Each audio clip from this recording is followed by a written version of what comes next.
es un placer y un honor estar aquí compartiendo escenario virtual contigo, con Mauricio y con todos los compañeros y colegas que están desfilando por esta SIGConnect. Y la verdad para mí es un honor muy especial estar aquí porque pues el motivo es presentar y hablar de este libro que acaba de publicar, está recién salido del horno por Mauricio Cabrera, un gran amigo y bueno, y como suele decirse, y mejor profesional, con el que venimos hablando desde hace mucho tiempo, muchos años ya, en estos vericuetos de la profesión, comentando casi en tiempo real, día a día, cada una de las noticias que afectan a nuestra industria, comentando, y él tiene la gran virtud de que además no solo las comenta, sino que luego las pone por escrito, las reflexiona y nos devuelve unos insights muy valiosos para quien los quiera tomar.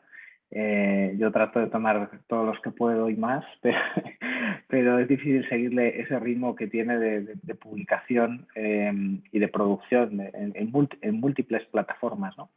Está más reciente en un libro, en forma de un libro, que está, pues, desde ya, acabamos de comprobar que ya están los links disponibles para su compra en formato ebook, ¿no? Y también en hard copy, en un libro, pues, por lo menos en la Amazon Store aquí en Estados Unidos. Me imagino, creo que también en México. Mauricio, nos confirmas todos los detalles. Pero bueno, es un libro, como decía Ricardo, Pandemials, que nació y se gestó en medio de, bueno, que antes de la pandemia o durante la pandemia, porque muchas de las ideas vienen de tiempo atrás, pero pues obviamente consolidadas e iluminadas por las circunstancias y condiciones de la pandemia. Y que básicamente tuve el privilegio de leer, ser uno de los primeros en poder leerlo, y además escribir el prólogo, que pues un orgullo y un honor. Gracias, Mauricio, por eso. Y nada, la idea de esta sesión es un poco, bueno, pues a Mauricio ya pues obviamente lo conocen de sobra, ayer ya tuvo su sesión, pero la idea es tener un diálogo sobre el libro y estas ideas que están ahí recogidas, para que pues nos sirvan a todos, los que lean el libro, por supuesto, que espero que sean muchos, y luego los que, pues por lo que sea, no lo lean, pues también saquen de esta sesión insights interesantes, ¿no? Así que nada, un honor. Y bueno, Mauricio, no sé si tienes algún comentario inicial a lo que he dicho, no sé si, espero haber sido preciso y no he cometido ningún error, pero pues ahí me corriges, ¿no? Muy buenas tardes. Juan Andrés, muchas gracias. Contento de que el permiso de CNN haya llegado a tiempo para que pudieras estar acá. Muy contento de estar también con todos ustedes en un foro como el de la Sociedad Interamericana de Prensa, comunicando por primera vez en público, ni siquiera en mi newsletter o en el podcast lo he hecho, este libro, Panmedials, los medios de la pandemia, que, a ver, lo que yo busco ofrecer, lo que yo busco contar, aquello en lo que busco orientar, si cabe la palabra, es promover una reflexión detrás de qué fue lo que provocó que los medios de comunicación estemos en crisis, que la industria de los medios se esté reformulando de la manera en que se está teniendo que reinventar.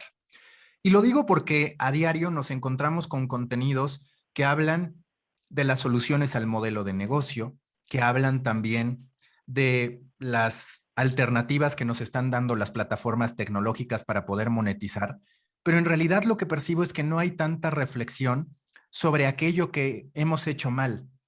Y no lo digo porque debamos flagelarnos, no lo digo porque debamos hacer énfasis en el dolor de lo que hicimos mal, porque no lo podemos cambiar, sino porque estoy convencido que detrás de este análisis en retrospectiva de lo que la industria dejó de hacer, hay una verdadera oportunidad de no repetir los errores, de entender que antes que el modelo de negocios cambiante, que antes incluso de la culpa que podamos adjudicar a las plataformas tecnológicas, nosotros nos equivocamos respecto al modo en que tratamos nuestro producto y respecto al modo en que nos relacionamos con las personas.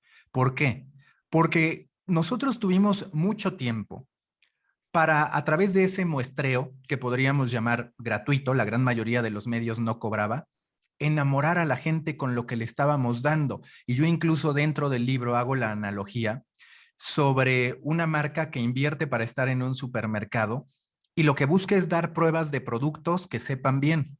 Bueno, si nosotros cambiamos esa visión y lo trasladamos a los medios de comunicación, nos vamos a tener que dar cuenta, vamos a tener que reconocer que salvo algunas excepciones, que hoy son por supuesto las mejor encaminadas o ya se encuentran monetizando correctamente a través de las suscripciones, estuvimos dando pruebas rancias. Es decir, asumimos que la gratuidad significaba poderle dar mal contenido a la audiencia y que eso no iba a tener consecuencias. Es absurdo. Nosotros tuvimos muchos años de preparación, por ejemplo, para la implementación de un muro de suscripción. ¿A través de qué? Pues posiblemente no a través de la certeza de que iban a pagar por ello, pero sí a través de la certeza de que cuando tú entregas un producto se genera un lazo que va más allá de la inversión económica, se genera un lazo de respeto, de admiración, de apego por los medios de comunicación. Y como ese, hay una serie de casos, de causas que exploro a lo largo del libro para entender que si nosotros volvemos a cometer el error de pensar sí en el modelo de negocios y no en el producto y en nuestra razón de ser, en cualquier momento vamos a volver a estar expuestos. Por fortuna, ahora estaríamos hablando de un modelo de suscripción en el que va relacionada la calidad con el logro de esas suscripciones. Pero debemos, uno, entender que ese formato no va a aplicar para todos. Y dos, que hoy estaríamos en una condición mucho mejor de haber alterado eso y de haber utilizado todos estos años para enamorar a la gente. De pronto parece que ahora la queremos enamorar, de pronto parece que ahora sí la queremos entender cuando tuvimos muchos años de prueba. Y Juan, yo no pretendo que esto sea un monólogo ni un ejercicio autopromocional, sino que verdaderamente podamos conversar de lo que siempre nos gusta. Si logramos que esta plática sea una réplica de lo que solemos hacer en Telegram o a través de otros mensajeros instantáneos, estoy seguro que puede resultar de interés para nosotros y para la gente. No, fantástico. Creo que es un buen panorama que nos da una idea de por qué escribiste este libro y algún diagnóstico inicial. No sé cómo se haga en el formato de preguntas, si a través del icono de Q&A, pero bueno, la idea es que también pueda haber participación con buenas preguntas. Pero bueno, realmente es una ocasión única poder entrevistar a Mauricio, porque él es siempre el que entrevista, así que no sé cómo se sienta siendo él el entrevistado, pero bueno, hablando de los medios como producto y demás, y estas conclusiones o estos insights que has obtenido a través de tu reflexión, ¿por qué crees que no los ha tenido o no ha generado esos insights la propia industria sobre sí mismo? ¿Cuál ha sido el obstáculo que ha impedido tener esa mentalidad más de producto, de generar un contenido o un producto que realmente tiene un market fit, que tiene una audiencia que responde a esas necesidades? Mira, me parece que está relacionado con que de origen no nos preparan o no nos prepararon sobre todo para entender que el contenido que nosotros generábamos debía asumirse como producto. ¿Qué termina pasando? Y lo exploro. Desde la academia lo que nos enseñaron es que editorial y comercial no se llevaban. Y lo que es más grave, editorial y el negocio no se llevaban. Entonces tú tenías a toda una generación de periodistas históricamente enfocada en producir contenido de calidad.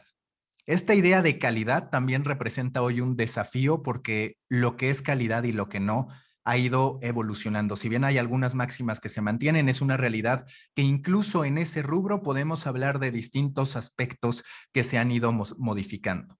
Y cuando tú entiendes que las personas que estaban en los medios de comunicación no asumían la necesidad y no entendían que debían verse como productos, entiendes por qué no hubo una estrategia detrás de todo lo que iba ocurriendo para enamorar a la gente. Yo empiezo el libro como lo termino. Tiene, digamos, un recorrido circular. ¿En términos de qué? El primer capítulo habla del One Night Stand, que ahí retomo un texto que leí en su momento en el Nieman Lab de Harvard, que hablaba sobre lo absurdo que resultaba que los medios de comunicación estuvieran proponiendo matrimonio a gente que apenas los estaba conociendo. Y muchas veces llega a ocurrir, cada vez menos porque la tecnología va evolucionando, porque por otro lado los medios se hacen más responsables de cómo manejan su muro de pago, pero es una realidad que muchas veces tú entras a un medio de comunicación y lo primero que hacen es pedirte que hagas algo, no te han enamorado. Y ahí justo se hacía esta analogía entre, es como si en una cita que deriva de Tinder, terminas pidiendo matrimonio sin construir un camino. Y lo concluyo con esa ruptura de confianza. Cuando ya están con nosotros, cuando ya han establecido una relación con nosotros, de pronto te encuentras con que la desinformación está generalizada no solo por las redes sociales, no solo por los creadores de contenido independientes, sino también por nosotros. Los medios hemos caído en una especie de FOMO que nos ha llevado a querer convertir en noticia todo aquello que se menciona en redes sociales sin la validación correcta. Y a este respecto, por ejemplo, hace poco se hizo viral un contenido mío explicando por qué era una nota falsa lo de Cristiano Ronaldo y su influencia en las acciones de Coca-Cola. Los medios que se comieron esa historia no fueron pocos, fueron la mayoría, y no fueron medios insignificantes, fueron varios de los más reputados.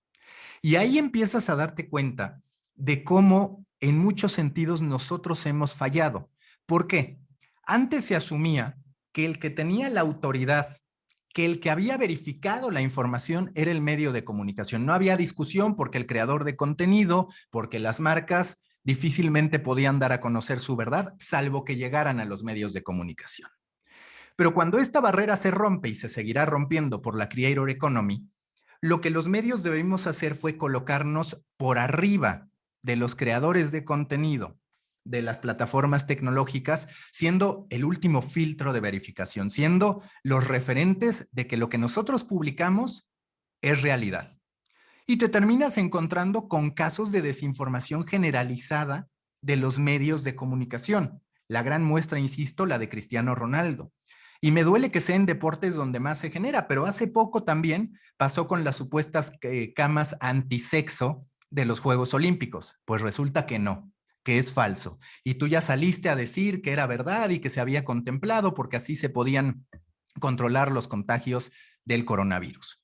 También, días después de lo de Cristiano Ronaldo, se produce una noticia que habla de la llegada de Chespirito, del Chavo del Ocho, a Disney Plus. Resulta falsa, pero la mayoría se lo comió. Entonces, cuando empiezas a ver que no hemos cuidado la relación con el lector, que no la hemos dimensionado, te puedes explicar perfectamente por qué la industria de los medios de comunicación está en crisis. Y yo tengo que decir que algo que no me gusta de cómo estamos reaccionando es que veo más la reacción desde la conciencia de que necesitamos dinero que desde la conciencia de que nuestro producto no había sido concebido como tal.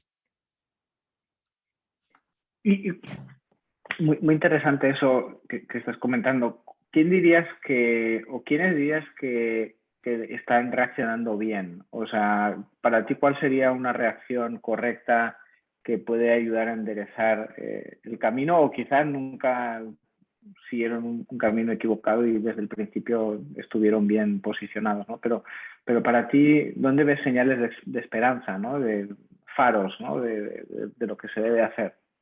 A ver, claramente hay varios legacy media que el éxito de su muro de pago, y lo escribí hace poco, no inicia con la implementación del muro de pago. Inicia con la reputación que se habían construido a lo largo del tiempo. Es decir, se habla del éxito del país por hoy tener más de 100,000 suscriptores en un periodo bastante corto. El mérito no es solo de este año. El mérito es de la construcción de marca que siempre ha tenido. Y esa es la parte donde va a ser muy complejo para los medios de comunicación adoptar muros de pago, porque es como decir, ahora que te cobro, ya actúo distinto. Ahora que te cobro, ya me importa la calidad. Y ese viaje va a ser doloroso para los medios de comunicación, porque, insisto, tuvimos muchos años para mostrar nuestro trabajo, aunque fuera de manera gratuita, como un ejercicio de marketing, y no lo hicimos bien. Hablando del One Night Stand, pues cuando menos el One Night Stand, con la adrenalina de conocer a alguien, podía ser memorable en ese momento. muchas de las primeras veces en contacto con un medio de comunicación no resultaban y no resultan particularmente memorables. Entonces, ese factor hay que tomarlo en cuenta.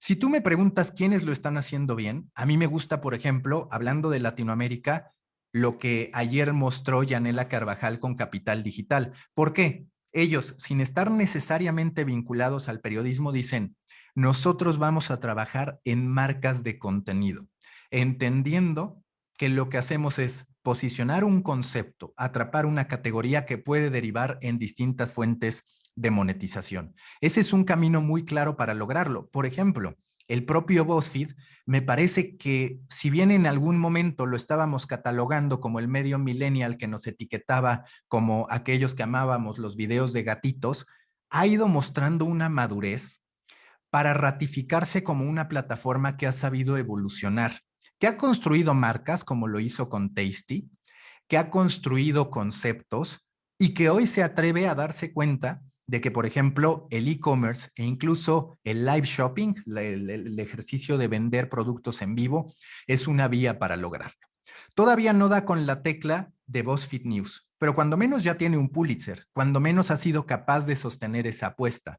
Y hemos de reconocer que muchas veces al periodismo soft no le damos el peso que amerita, porque lo que ha estado pasando es que en realidad, en muchos sentidos, BuzzFeed se ha valido de los ingresos de sus distintas verticales para poder sostener la operación de BuzzFeed News y ahora también con el Huffington Post. Entonces, a mí me gustan este tipo de casos que intentan encontrar cómo sí en una industria y en un modelo que en muchos de los casos les ha dicho cómo no. ¿Por qué? Porque cuando tú sostienes conversaciones con gente de medios, muchas veces te dicen, es que eso no nos va a funcionar porque nuestro modelo es este. Hay que entonces acomodar el modelo, alinearlo al producto que nosotros queramos tener. Ahí esbozas algunas líneas, ¿no? Pero para ti, y como de forma práctica, ¿cuáles serían tres medidas, tres iniciativas que se pudieran tomar hoy día? Y obviamente cada medio es distinto, cada empresa funciona de una manera distinta, pero en general, ¿cuáles serían para ti tres consejos prácticos para superar esta enfermedad, esta pandemia, ¿no? Esta enfermedad que ha colocado a muchos medios en una situación crítica, agrandada por la pandemia y demás, pero que viene de atrás. ¿Cuáles serían tres medidas, ¿no?, que tú recomiendas tomar?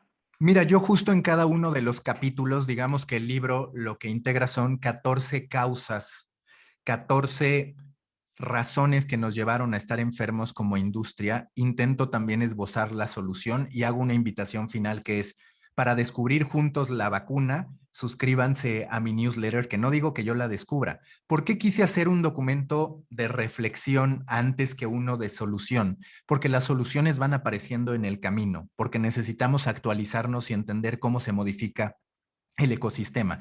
Pero aún así, dentro del libro, hablo de, por ejemplo, poner al lector por encima de todo. Atender la comunidad. Si nosotros somos capaces de entender que nos debemos a la comunidad, a los lectores, todo va a ser mejor. La publicidad va a ser mejor. Nuestra relación con los usuarios va a ser mejor. Ellos se van a sentir más tentados a ser suscriptores. No debemos poner al anunciante por encima de lo que nosotros somos. Hemos de ser capaces, como ayer Yanela lo decía, de decirle que no al anunciante. Esta idea de que el cliente siempre tiene la razón ha quedado obsoleta porque muchas veces lo que el cliente quiere atenta contra la integridad o contra el interés de tu producto. Entonces, el primero es enfocarse en la audiencia y convertir esa audiencia sobre todo en comunidad. Segundo, generar estrategias que no representen que tú estás aceptando la derrota ante las plataformas tecnológicas, porque lo analizo en el libro. En su momento, los medios, por ejemplo, tenían foros de opinión muy fuertes. Univisión, uno de los grandes casos, por el otro lado, Medio Tiempo, llegó a representar el foro hasta el 16% de nuestro tráfico. Y era un 16% que se gestionaba solo, era un 16% que además nos servía para tener insights de lo que pasaba en las plazas más recónditas del fútbol mexicano y latinoamericano. Pero ¿qué termina ocurriendo? Cuando llegan las redes sociales, lo que los medios de comunicación decimos es que la gente ya no va a comentar aquí, la gente ya no va a interactuar acá, va a terminar estando en las redes sociales. Renunciamos a la idea de comunidad y es muy difícil construir una verdadera comunidad o una verdadera tribu cuando lo que tú te encuentras es que el producto que tú estás generando llama a un consumo de unos cuantos segundos, nada más. Mientras que vivimos en la economía de la atención, en la que todos los demás trabajan por tenerte más tiempo cautivo. Sí, las redes sociales, pero también las plataformas de streaming, pero también las plataformas de educación. Cuando analizamos eso, también hay una falla notoria por parte de nosotros respecto a establecer citas constantes y necesarias con la audiencia. Reddit, por ejemplo, cuando hablas de quién sí lo está haciendo bien, a ver, Reddit está en una medianía que es profundamente interesante, porque por un lado es una plataforma tecnológica, pero ante todo podríamos decir que es una especie de medio o de foro de opinión de nueva generación. Tiene las dos cosas. Y dado que lo logró, hoy es capaz de generar escándalos hasta en Wall Street, no con la intención que ellos tenían, pero a final de cuentas los usuarios se ponen de acuerdo ahí. Y cuando tú hablas de los breaking news, que es cuando más necesarios son los medios de comunicación, te encuentras con que la socialización de ese contenido se produce afuera. Con esto no estoy diciendo que debamos pensar en ser Twitter o en ser Facebook. Lo que sí estoy diciendo es que debemos pensar en cómo incorporar espacios que hagan que la gente asuma que hay un deseo comunitario detrás de lo que hacemos. Porque si no te encuentras con que un medio de marketing que simplemente publica noticias no tiene la misma relación con su comunidad o con su audiencia que sí que la tiene un creador de contenidos que se pone a fomentar estos encuentros a través de las nuevas plataformas de socialización de los medios, que pueden ser Discord, que puede ser Telegram, por ejemplo. Entonces, ese es el segundo punto. Y el tercero es una conciencia clara desde el inicio del propósito. Se escucha súper básico, pero es increíble que muchas personas que deciden emprender en medios o que hoy están en medios no conocen el propósito de su medio más allá de hacer dinero. Y a ese respecto, pues les recomiendo mucho, los que no tienen todavía el contexto, que lean Start With Why. Comienza con el porqué de Simon Sinek, ya deberíamos conocerlo, pero si no, él plantea un Golden Circle en el que habla de por qué las empresas deben comenzar con el por qué y después irse al cómo y al qué. Si tú empiezas con el qué, en realidad vas a ser un genérico. Y me parece que esos tres son los puntos medulares que se requiere para transformarse. Y coincido contigo, Mauricio, que leer ese libro de Simon Sinek es fundamental para emprender casi cualquier cosa, cualquier proyecto, ¿no? Empezar por el porqué, porque efectivamente mucha gente ha iniciado proyectos simplemente pensando en que quieren crear un negocio, ¿no? Y que les genere unos ingresos. Y más en nuestra industria. Dirías, por lo que mencionabas antes, hablas de los medios, el breaking news. Si realmente crees que es el breaking news lo que define los medios, ¿no crees que hay otra labor? Y es más, te pregunto, ¿crees que como medios de noticias, de información, nuestro propósito, nuestro objetivo es captar atención o ser la fuente de información referencial? Mira, yo te diría que hay dos puntos. Cuando te hablo del breaking news, no me parece que deba ser la apuesta estratégica de los medios en la actualidad, pero sí que hay que ganar presencia en el breaking news. Y lo estamos viendo con el modo en que el New York Times está trabajando con su equipo de live para desarrollar experiencias.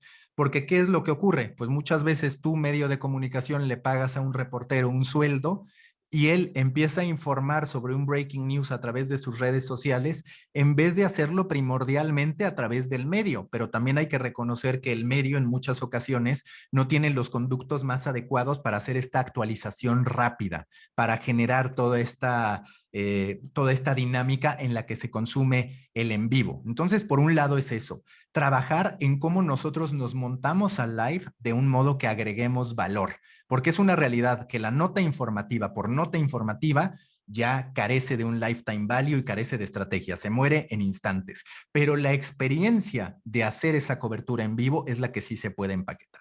Y el segundo punto que yo sí veo es, hay que captar la atención ofreciendo una contextualización de lo que está ocurriendo. Hay dos conversaciones. ¿Qué es lo que está pasando ahorita? Lo comentamos muy rápido.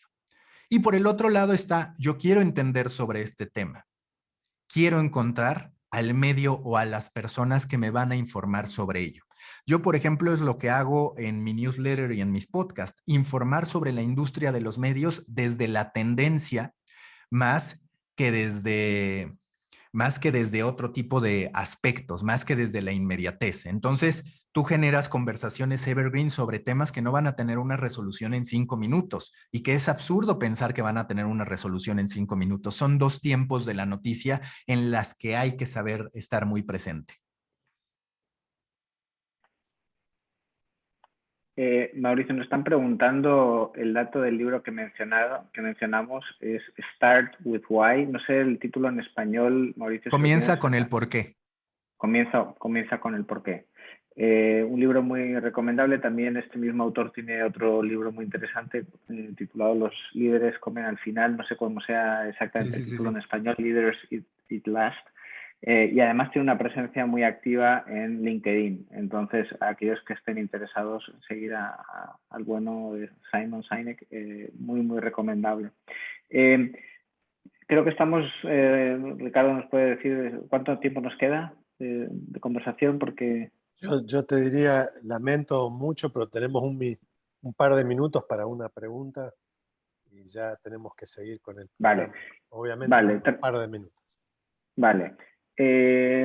Listo, no veo ninguna pregunta en el foro, así que termino yo con una. Mauricio, hablabas del lifetime value, que creo que es un concepto clave en lo que hacemos, ¿no? Somos una industria en la que crear los productos que creamos requiere mucho tiempo, una inversión de tiempo de mucha gente, de muchas capas de edición, de publicación, etcétera, y uno quiere maximizar ese lifetime value. Para ti, ¿cuáles son las métricas más importantes a las que debería prestar atención un medio de comunicación con futuro sostenible y saneado que genere valor? Mira, yo lo que te diría es, primero, el tiempo de estancia del usuario. Si tú eres capaz de identificar a tu audiencia mínima viable y logras que esté un tiempo considerable contigo, sin duda ahí hay un éxito. Por ejemplo, Infobae es alguien que ha sabido trasladarse muy bien de esta voracidad de ganar la batalla de los buscadores a poder ofrecer lecturas reposadas de más de 12,000 caracteres que terminan funcionando muy bien. La alianza que establece redacción con Infobae, por ejemplo, en periodismo humano, en soluciones para Latinoamérica, que hoy tiene 1.5 millones de lectores al mes, es un indicador de cómo hemos de buscar que la gente esté consumiendo. Dos, claramente la recurrencia, que generemos esas citas. Y por eso a veces es más poderoso decir voy a lanzar un podcast o voy a enviar un newsletter que estar publicando notas y notas y notas. ¿Por qué? Porque un newsletter o un podcast establece una cita, como la tenía un lector con el periódico. Yo te veo a tal hora, tal día. Eso no pasaba, no pasa cuando tú generas cualquier cantidad de noticias. Y tercero, la disposición de las personas, de la audiencia, a acompañarte. Es decir, ya me leíste, ahora quiero validar que quieres estar en un grupo de mensajero instantáneo de Telegram o de WhatsApp conmigo, o quiero validar que estás dispuesto a ser parte de un curso. Ahí es donde verdaderamente te das cuenta de si tu audiencia tiene ganas y ha establecido una relación contigo o si simplemente es una audiencia que no te corresponde, que atrapaste unos segundos de su atención y que tiene muchas otras cosas mucho más interesantes que hacer. Muchas gracias a Ricardo por la oportunidad de presentar Panmedials. Les dejé la liga en los comentarios y muchas gracias a ti, Juan, por haberme acompañado en este momento, en esta fecha especial. Un placer y gracias a ti, Mauricio, y a Ricardo por esta invitación y este espacio. Y pues nada, la mejor recomendación es que lean el libro los que nos escuchan y que luego opinen y genere esta conversación tan sana y que tanto ayuda a seguir mejorando nuestra industria.